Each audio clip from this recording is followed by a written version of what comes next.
Welcome to the 53rd episode of Reaching Minds Thoughts for Your Life's Journey. In today's podcast, I'm going to be joined by a very good colleague of mine and a friend, Jackee Holder. And together, we're going to explore, and Jackie's no stranger to this, the importance of journaling and as a reflective practice, as well as something that can enable you to use as a powerful tool to make a difference in your life. Mm.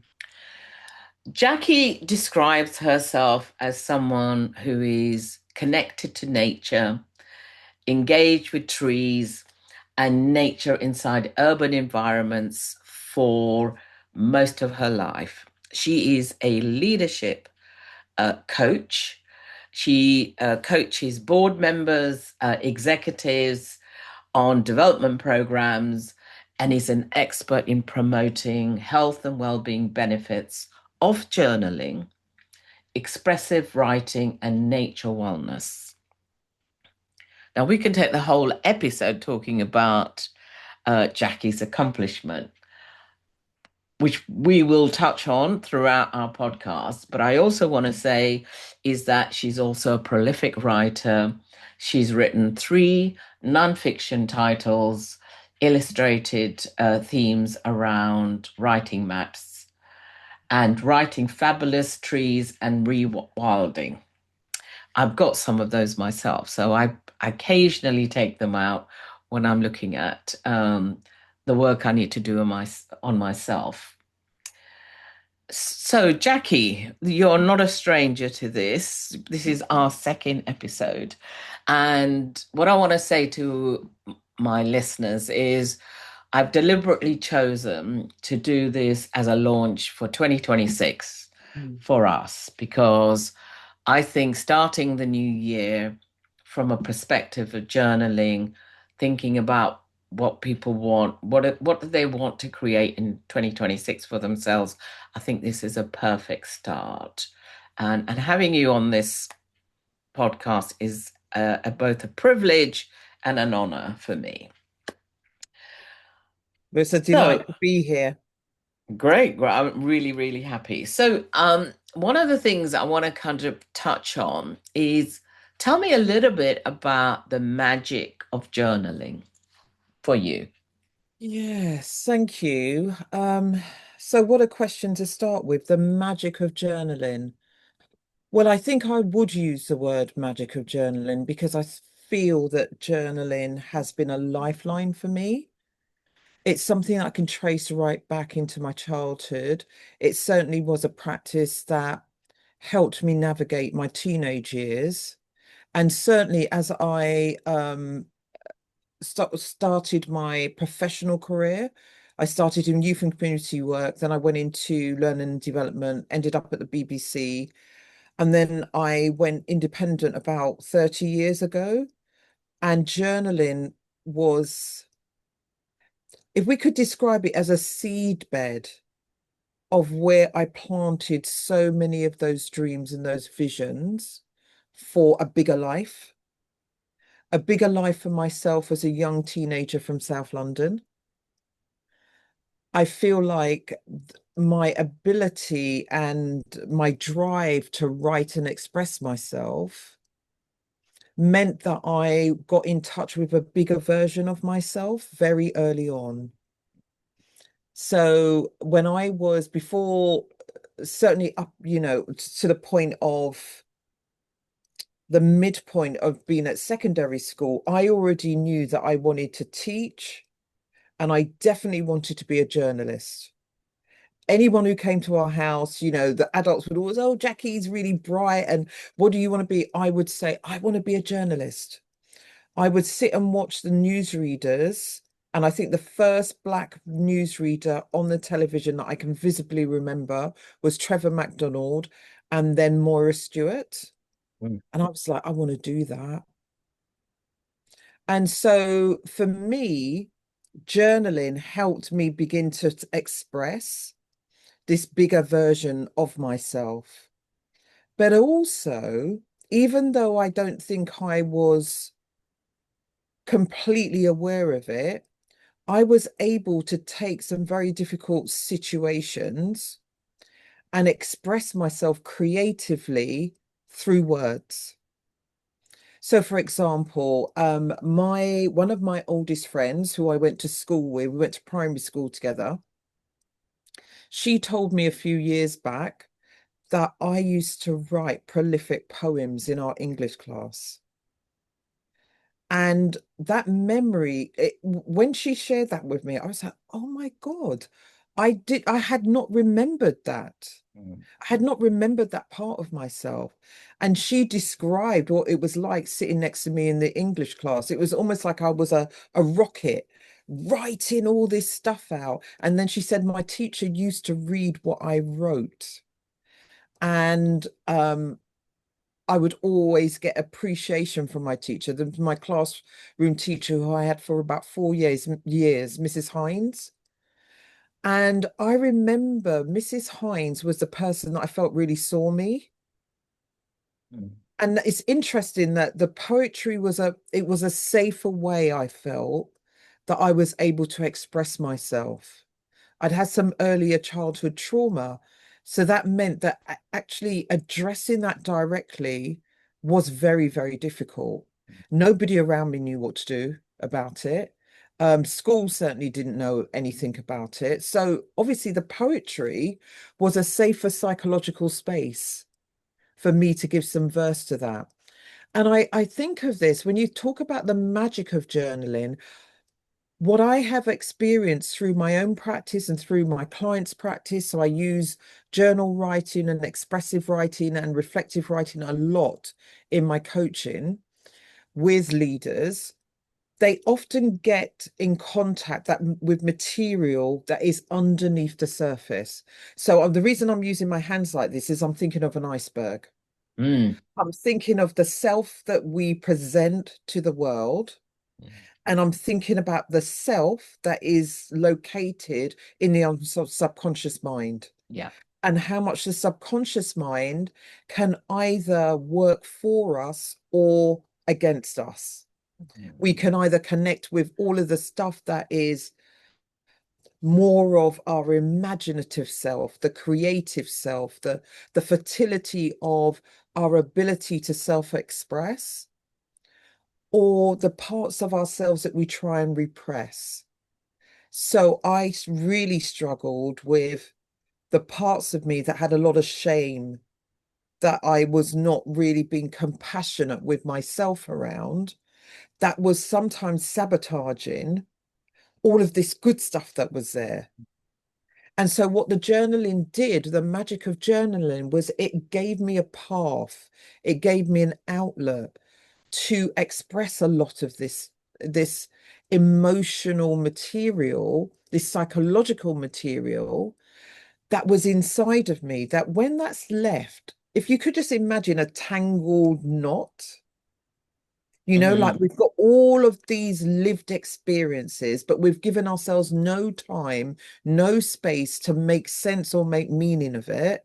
Mm. And then, it's almost like we're treading through life. That saying, threading through water. Yes. It's almost like we're doing that with life. So we're not Mm. spending time, Socrates said the life unexamined is not worth living. I Yes. understand that. Yes. I Yes. understand where that comes Yes. from. Yeah, and you put it beautifully because one of the things I want to make a link on here is in a not the last in the previous episode we looked at the concept of what you're touching on is the sky, the ground, and the underground. So what you're looking at is the underground Yeah. and the subconscious. So where I'm kind of I have many questions. So a question I have is, well, relating to you, thinking about how you started your journaling, has the way you journal, Yeah. how has that changed for you? So that's one of the questions, Yeah. and I put the other one in the other hat for a while. Well, let's start with that question. And I think it's a really good question. First of all, Anita, I have over 100 journals. They're actually in the Mm. room that I'm in. They're sitting in two cabinets, very nice cabinets, quite heavy, but packed with every single journal that I feel like I have filled over the last 30 or more years. And so when I go back to those journals, which I've flicked through some of them, if you take the first maybe 15 years, there was a lot of ranting. Oh, okay. Yeah. There was a lot. Oh my God, this is happening to me. Why me?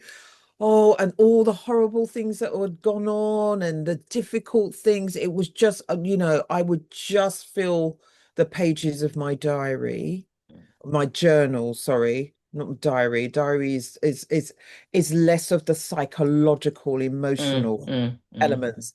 And yeah, and I would feel better. It's like I gave it to the page. It's no longer inside of me. But the challenge for me with that was that what would happen is if you if you take a microscope and you go through all those journals, you would find I kept going back to the same place. Do you know what I mean? Interesting. Yeah. I wasn't getting out of the cycle. The loop. You were The in the loop loop. was continuing. I just going round and around. It was just circular. And there wasn't a space where I was able to necessarily come off of it and really create the change and the transformation that I wanted. And a really good example of this was, I think it was in the 1990s, the mid 1990s, I did a year-long development spiritual program. And part of that program, part of our kind of ongoing assessment was we had to write a journal. Why do I keep calling it diary today? That keeps coming in. That's Oh, interesting. I had yes. to keep a journal and we had to submit it to the program director. And she would read our journals and give us feedback on it. Not sure how ethical that was, but anyway, that was part of the program. When my feedback came back, she said something to the extent of, wow, like 20 pages of rant, rant, rant, rant, rant. And then, Jackee, the light would come in. Like there would be these light bulb moments. And it's almost like I was able to express and vent and get all of this stuff. And then somehow I would find this place which was a much more fertile, generative place, a bit like what we in psychology they refer to as your best self. Yeah. When I trained as a Mm, therapist, I came through the work of, well, I trained in psychosynthesis. So I came through the work of Roberto Assagioli, and we talk about the self with a big S or mm, the higher self. We are all made up of that self. mm. Some of us are disconnected from it, but what I found for me was that journal writing helped me to reconnect into that. I'm And sorry, go on. no, and all I A wanted to question. say, Yeah. but hold it, let's Yeah. come to it. But I just want to say now my Mm, journals look very different. First of all, if you opened up the pages of my journals now, the first thing you would see was lots of different colored ink. I write all kinds of things in my journals. I might write about how I'm feeling, and then I will write the whole draft for an article for my magazine alongside it. I might be sitting listening to someone talking about something, and I'll jot down some ideas about it.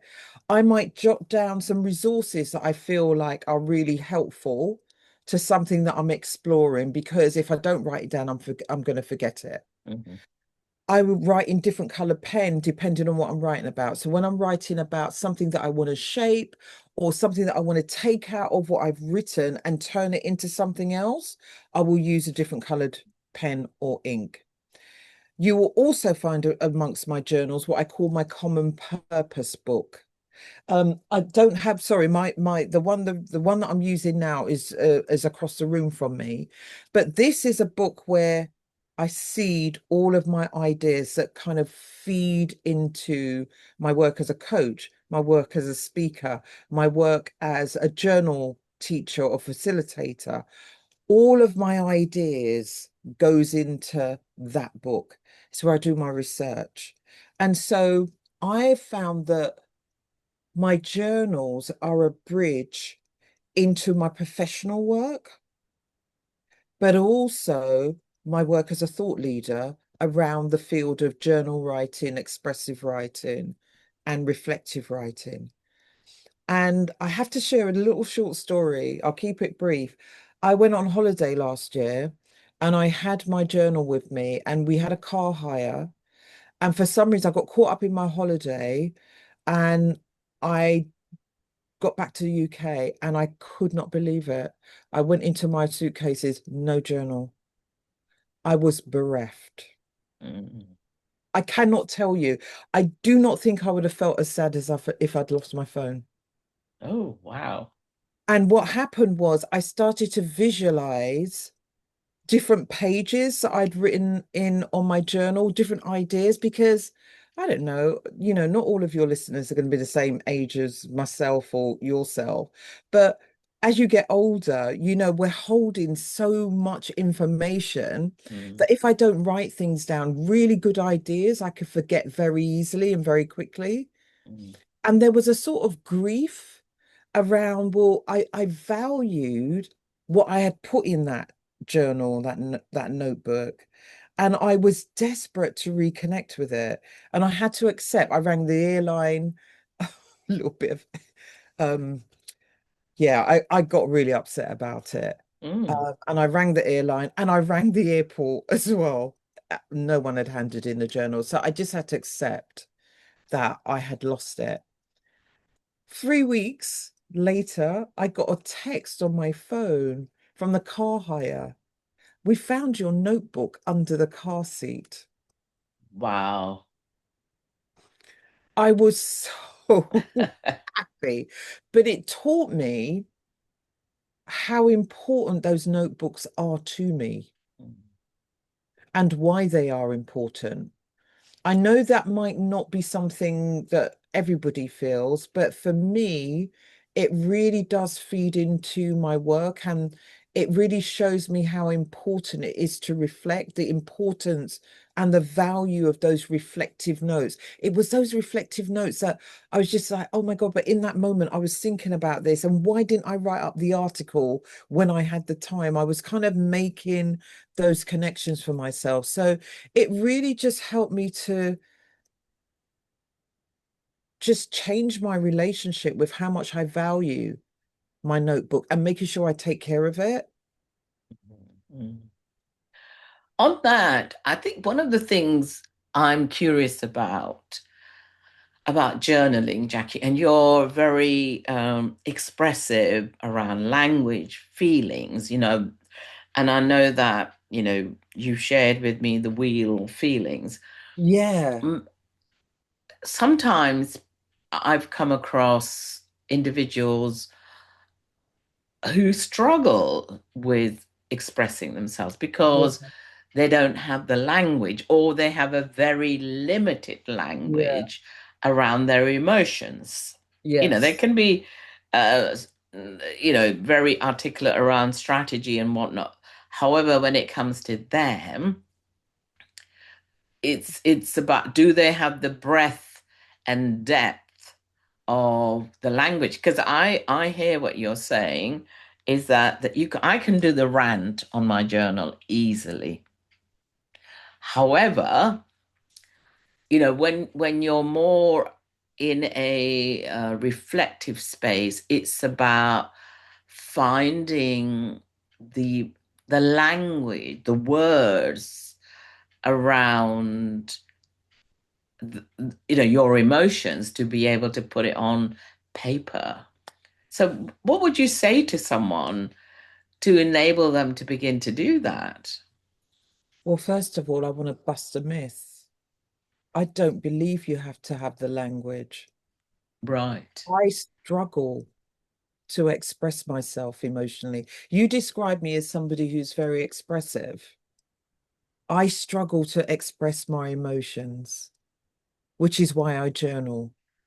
I journal to help myself, to motivate myself to find the words through a whole range of different approaches, using different techniques from the the the body of work that is connected to expressive writing, to journal writing, and to reflective writing. Mm, Because I think it's because of the vast range of approaches into journaling that helps you find different ways to express yourself. So first of all, let's just like for some of your listeners might not be aware of the feelings wheel.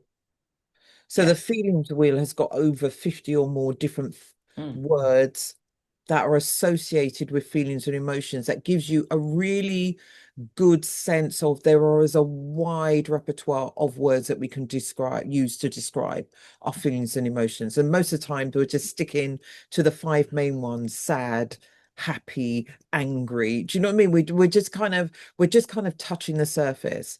So one of the things I will say to my coaching clients is have the feeling wheel sort of like maybe in the back of your notebooks. I often have notebooks that got the little flaps in, print off a copy of it, pop it in there, because sometimes just being able to look at that can help you get in touch with what you might be feeling. mm, But the first premise that we come to with journal writing, so if you come on any of my workshops or any of the work that we do at the School of Journaling, we will say when you're doing a journal entry, you do not have to worry about spelling, grammar, punctuation, writing prose that makes mm, sense. So you are simply giving yourself permission to turn up in the page in any form. So you could write a list of words. You could do a word cloud of words or images. We run a Tuesday morning writing space for women, mm, which is free. And we start with a grounding, then we do a journal prompt. And in a recent class, somebody sent a little note to me in the chat. So when it came to the journal point and the journal prompt and the prompt that we were suggesting they write to, she said to me, Jackie, can I draw to the prompt? Of course you can. You can doodle, you can scribble, you can color, because trust me, there is information in that. So, this idea that we have to write in complete structured sentences needs to go out of the window.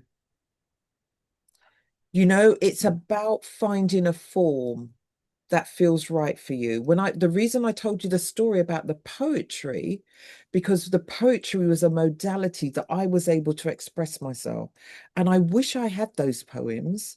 I wish I could peer over my own shoulder and see what that young girl was writing, because I bet you there was a line in there that captured some emotional feeling that I couldn't put words to, but mm. yet I could through the poetry. It's an expression, isn't it? It's an expression of what you're feeling in that moment in time, in a sense. And it's why poetry and poetry therapy is so big and so important, Mm, because poets have always found a way to do that, which yes. is why we can be moved by a poem, because a poet can write about an experience that we can connect with, Mm, and that's how we relate to poems. yeah. A really good book I'm looking at on my shelf is Charmaine Pollard's book on poetry therapy. Really, really good. The work she is doing is phenomenal on using poetry as a healing modality with her coaching clients. Mm, I use it depending on what the client is bringing, but she mm, uses this all the time in her work because she's trained as a poet, a, a poetry therapist. I think is the names that is given to this particular modality. And it's really powerful, transformative work. Because, think about it. I work in financial services, I work in the NHS, I work in media, some of the record companies. And so often leaders are arriving at the coaching calls just absolutely weighted down by the sheer volume of work. Most of them are doing two and three jobs.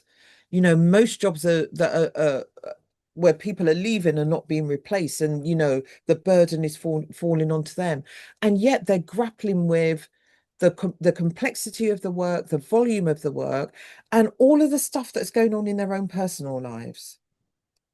How do we help them make meaning of that without causing more overwhelm and more stress? We have to find different ways into that Mm. interiority and into that material that is as is in that is a stimulus for the client without making them feel that they are being therapized. you Yeah, know that I could imagine that would be a challenge yeah, for them. yeah, Yeah. but not when the client has a pen in their hand No. and No. they're writing the words. Yes. So when I Yeah. say write about the last 24 hours, how would you describe the last 24 hours? Describe yourself as if you were a character in that day. What did you see? What did you hear? What did you feel?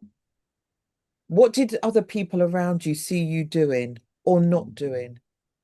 Then they can step away from their day and have this kind of different perspective on it that helps them to locate themselves, make sense of how they have been in that day, a day that sometimes I find that we can just kind of allow ourselves to drift, like Yes. driftwood on a sea. We're just in the Yeah. sea or in the ocean of our lives, and we're just drifting in it. And we're not going anywhere. We're not sure where we're going. We're not sure where we're No. heading. Spreading is what you were saying earlier on, weren't Yeah, you? Yeah. absolutely. Yeah. And all of a sudden, Mm. I'm not saying anything. They're just doing the writing Mm. and they're making the connections. Mm. They're thinking, oh my gosh, I didn't realize that, when that person was speaking, I noticed myself shrinking and I made myself smaller. Or as one client said, I could feel the anger rising in me and I did nothing about it. Where was my voice? And now they are taking control and they are owning their own emotionality and thinking about what they want to do about it. Yeah. That's What the I most like important thing. what I like about what you've just said with a few words that I wanted to kind of touch on, we, and that those words are locating in themselves Yeah. to stop them from drifting. And the other word that's been mulling around for me as you've been sharing the wisdom around journaling is, and the light bulb maybe has just gone on for me, is that it's not just you don't write the journal story that you're having in that moment and that's it. It could be reoccurring constantly Yeah. until I guess you get to the end where you don't need to write it anymore. Does that make sense? It does make a lot of sense. And so here's another piece to consider. The point of reflecting it's not about going back into ruminate or to be triggered. It's about going back to see what is in there that you need to pay attention to, or what you need to spend some more time on, think about more, write about more, respond to some questions, ask yourself some questions. So it's almost like, one of the prompts that I really like to ask myself is, what are you not writing about, Jackee? What are you not saying?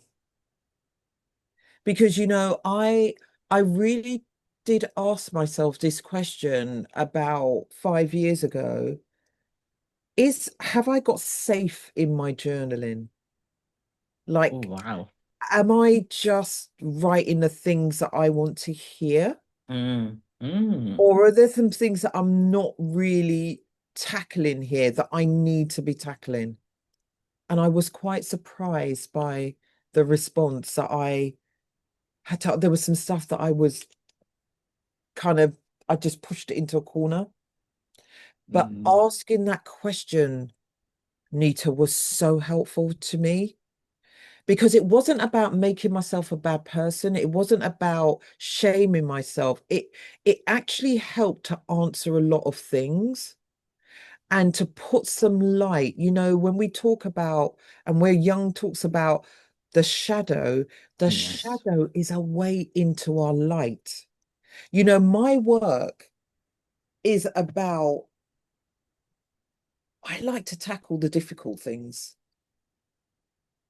I like to work with the complexity because I can see how uh, the parts of my life that are vibrant and are alive and are enriching have come out of me being willing to face those difficult aspects of myself and those difficult aspects of my life.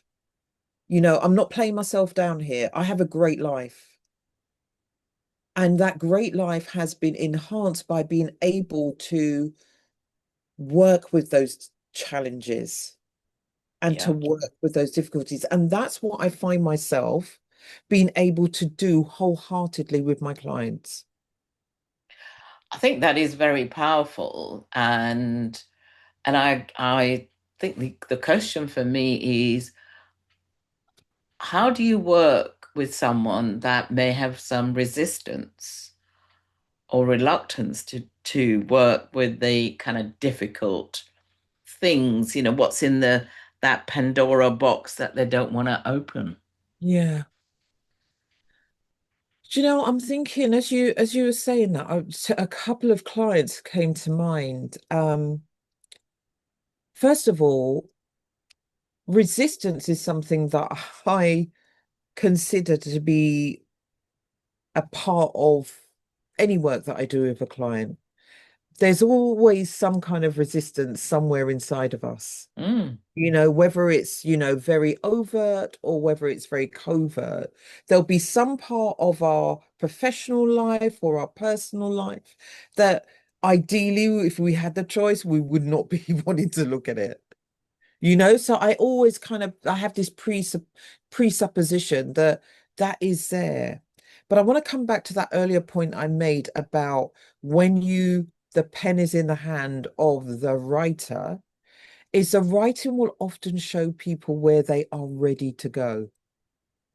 They don't always know that intellectually, mm, but emotionally and in a kind of somatic way, they will make that connection for themselves.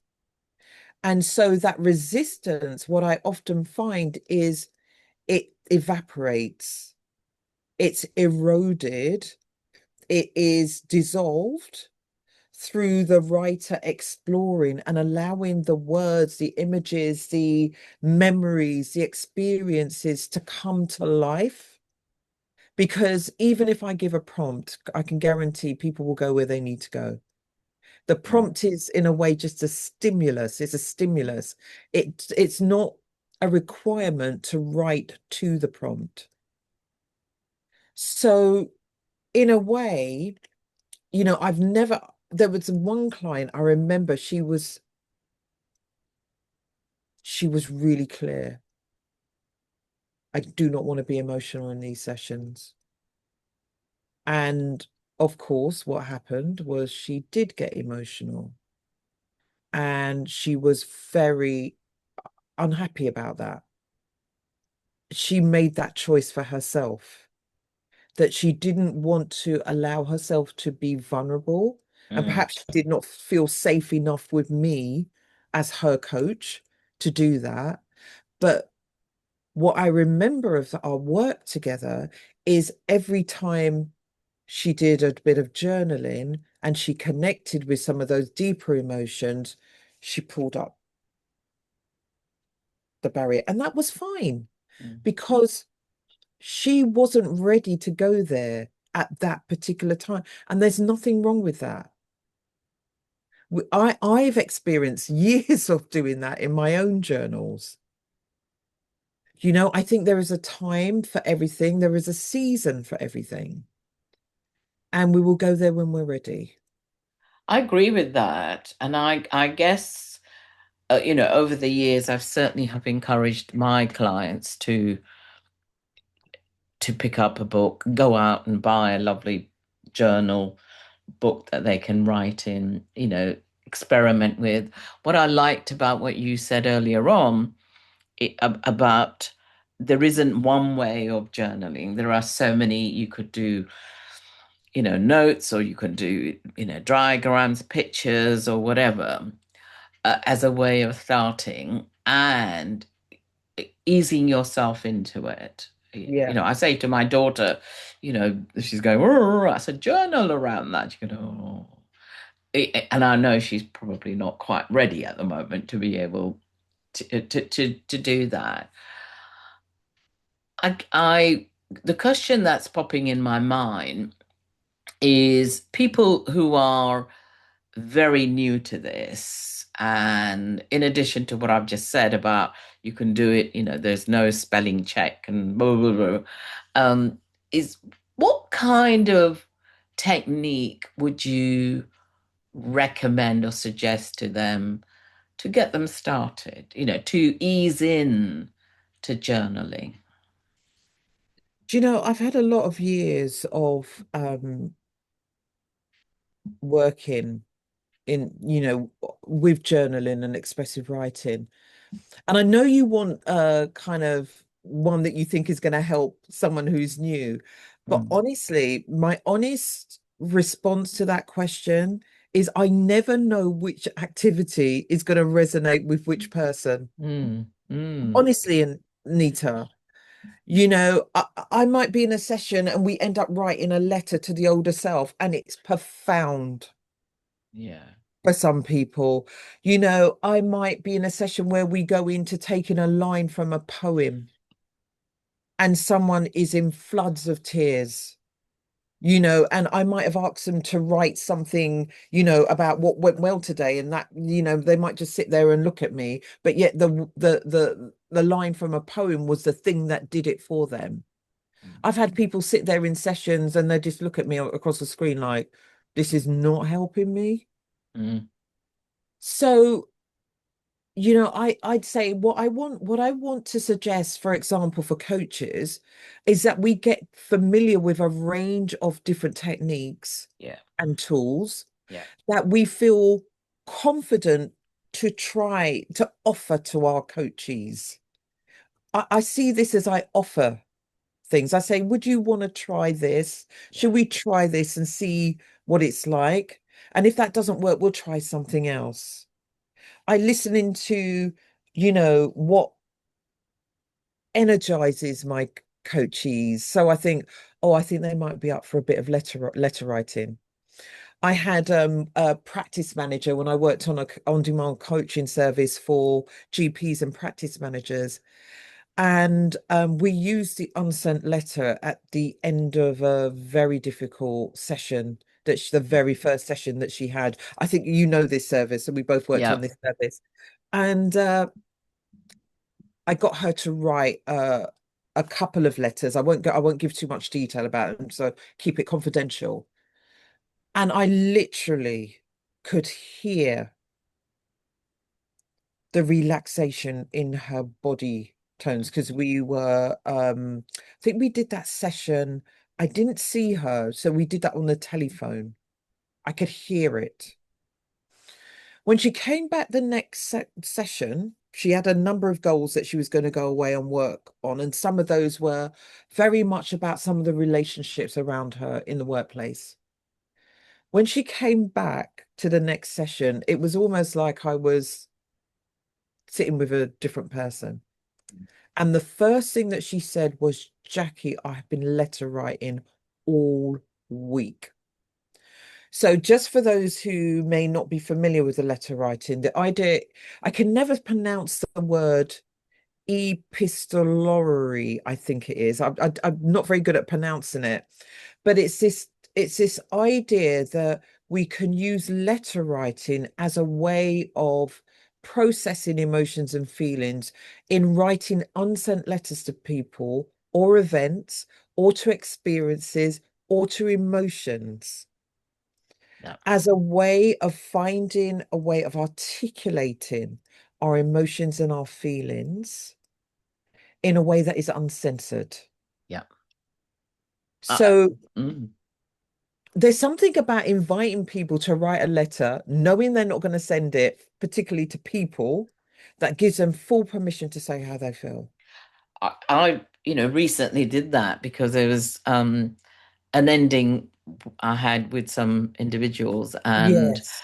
I wrote that, and I wrote it was sort of mulling around in my head, and I thought, right, get your journal out, and I wrote the letter, and of enormous gratitude because of the work that we did together and blah blah blah, and what emerged for me was sort of a sense of sort of sadness and loss, and I could be with it. Yeah. Uh, Yet that letter would never go to that individual. Yeah. Um, and it was really important for me to write it because in my world, and I do believe this psychically, I think we're all interconnected. Yeah. So even though, I may not see this person, I know that the interconnectedness that exists in our world Yes. is there, that somehow maybe a message like that would get to them. But it's a message that it's in my journal, it's never going to be sent. Yeah. Could I give some words or language to that? Yeah, sure.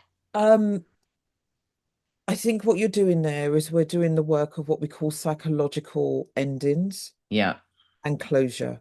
Mm. Even though you might not physically do that closure with the person, the fact that you describe us as being interconnected, Yeah. we are connected to each other. Yeah. And we sometimes, one of our challenges as humans is around the skill around doing endings and closure. Yeah. Yeah. And often what we're doing is we're carrying unprocessed endings and closures into new relationships, Yeah. into new jobs, Yeah. into new experiences. And we haven't done the work of cleaning up, clearing out, coming to that Yeah. psychological, Yeah. healthier space of this is what this meant to me. This is what I'm taking away from it. This is what I need to acknowledge myself for. This is what I need to let go of. Yeah. This is what I need to say sorry for. Mm.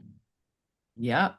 I think all of those, and that speaks to what you were saying very earlier on, Jackie, which is the other choices which we might make by default is that we're drifting through life.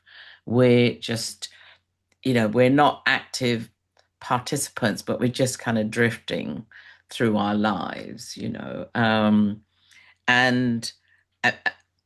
and everybody has a choice. They can make a choice around that. However, when we clear out, when we process our unprocessed emotions, I believe a lot more becomes available to us It really in the does. way we are present in this Yeah. world. I think I've got a little bee in my bonnet about this because I feel like it's a real difference in how we show up in the world. Yeah, I'm going to give you it's a really simple example, but I think it illustrates a little bit about what we're speaking here.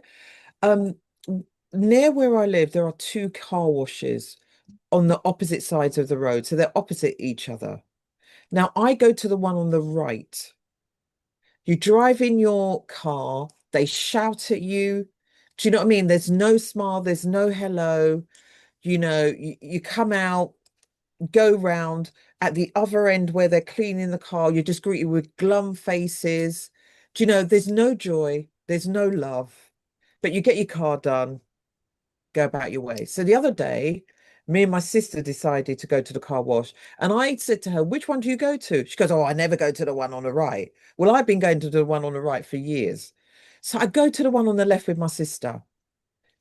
Big smile as you come in, double shampoo on my car, drive round, laughter, joking.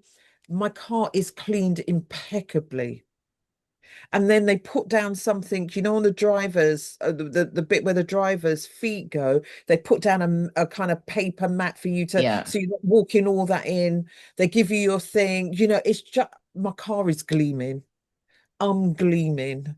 I'm like, I want to come back here. They've just gone that extra mile.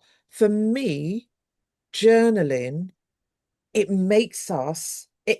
like polishes us up and allows us to go out in the world with a little bit more shine Mm, and a little bit more light. You know, I get into my car knowing that I have journaled has given me a bit of space for myself.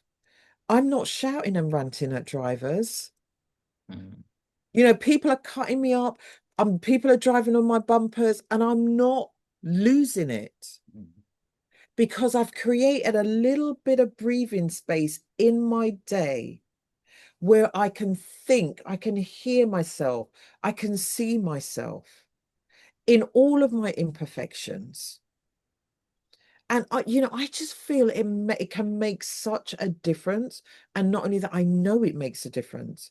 I see what happens for the 30 to 40 women that join us every Tuesday morning. mm, The things that are written in the chat about after 14 minutes of having a grounding and a centering, listening to a prompt, and then writing for 7 minutes. If you ever see what goes into that chat, the insights, the energy that changes from tired to, oh my God, I feel so vibrant now. I feel so alive. Oh, I'm so mm, glad I came here today. mm, Oh, I needed this today.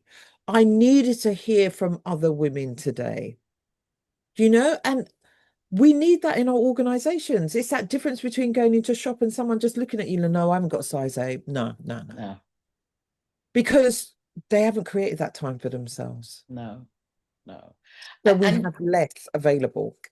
absolutely. And your beautiful metaphor for the car wash is Honestly. amazing because I just think it's for me, it kind of what bombed at me was the energy, you went there and you put up, and yet there was this, and and I want to make a parallel with the journaling and yet there's this other place which welcomes you that, and the metaphor connection for me is that if you open yourself up to the potential and the possibility of journaling, you could have sort of more energy rather than go carry all that stuff around with Right. you That's right. every day of your life. So Yeah. that, I mean, the car wash metaphor is perfect Yeah. as a way of describing sort of journaling. Yeah.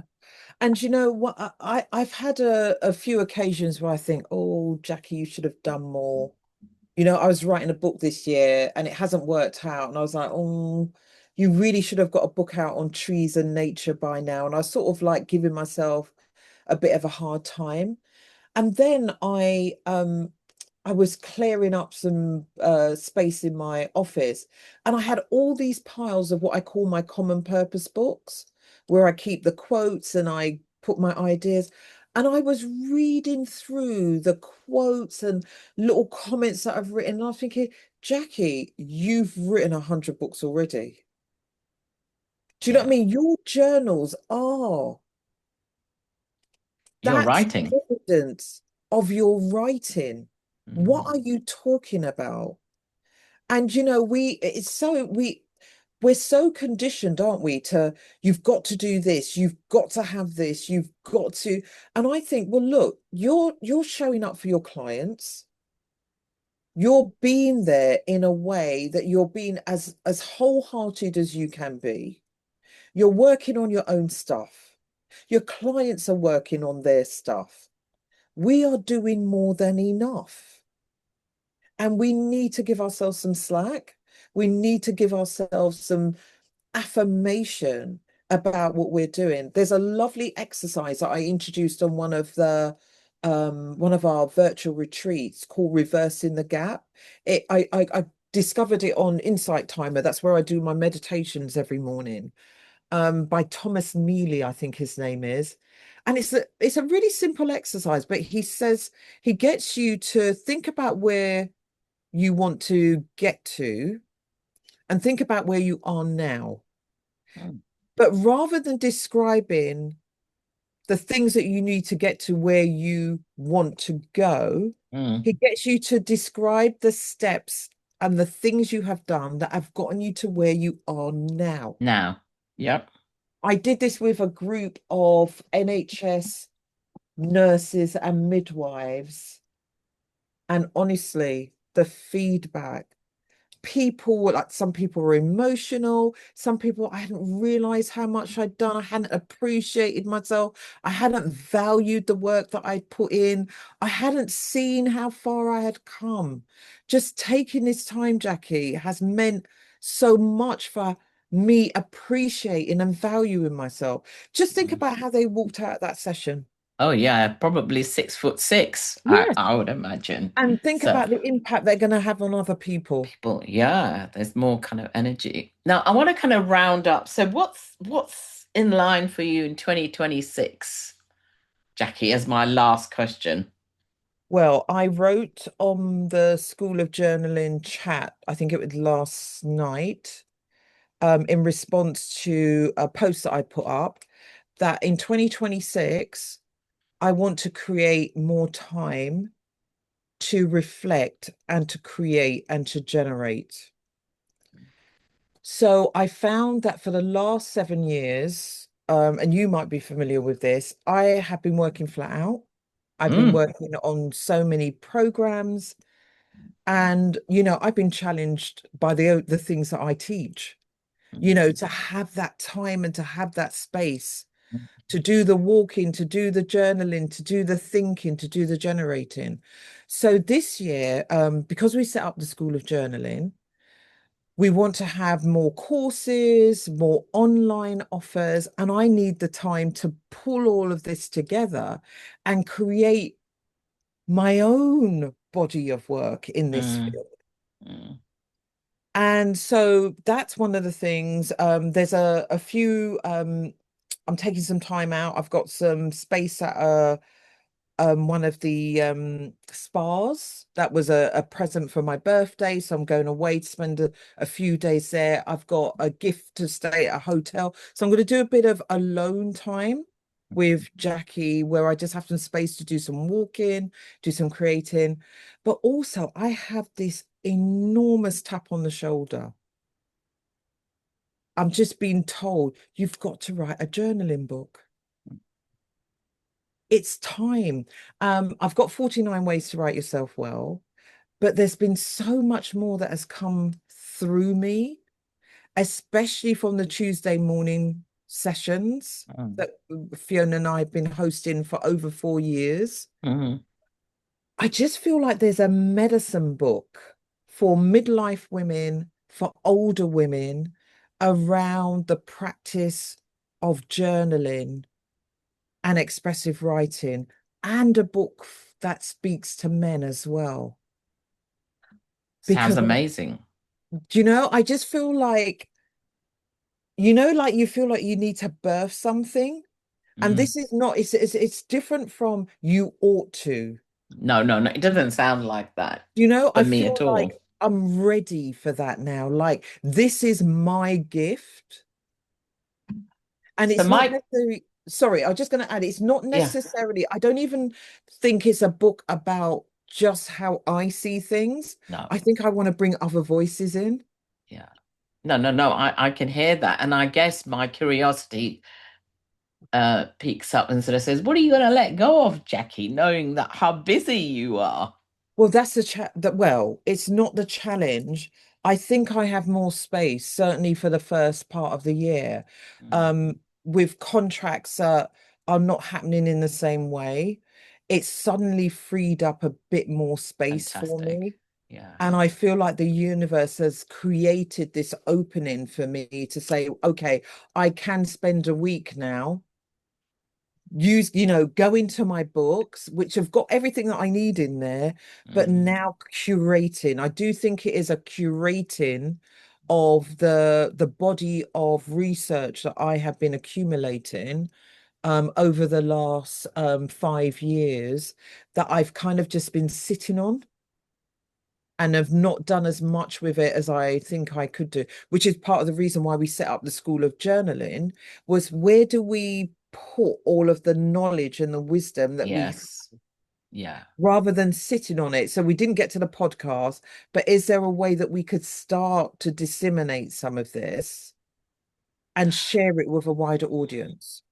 Well, I certainly look forward to reading that book for women in midlife and for men. I think there's a huge market for that. And I Yeah. don't mean that commercial. I just think accessibility, creating that, giving people permission that there is other things you can do is I think is a gift that you're going to be writing for other people, Jackee. Yeah, thank you. And I met somebody who I haven't seen for a while, in the week, last week. And we were having a little catch-up conversation. I bumped into him out just shopping. And in the middle of the conversation, he said, when are we gonna get when he said it like this, when are we gonna get another book from you? There you are. When? Well, 2026. Yeah.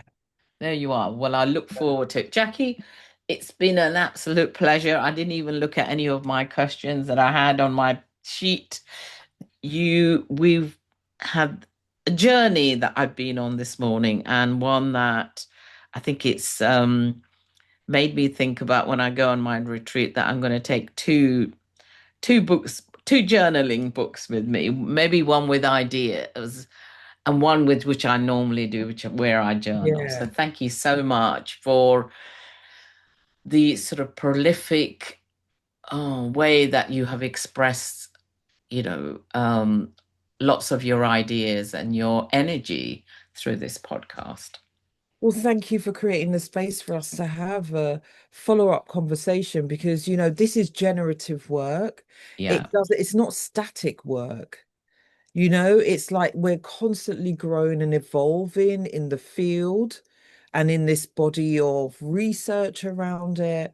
And, in the age of AI, and I know we didn't tap into this, no, and perhaps that's another conversation, yes, we have to protect this space. yes, I It think is so. our superpower as human beings. And AI has its place, but it does not replace I agree this. with you 100%. I think 110% I agree with you on that one. AI can't replace the space that we're in. I think No. it has a place, but I love that. I think it's a very nice way of ending. And I know, yeah, I think we ought to do how AI can come into journaling. Maybe that's Yeah, something sort of after your book's written, we can have brilliant. a circle back with this conversation. Here's a commitment to each other to be able to do that.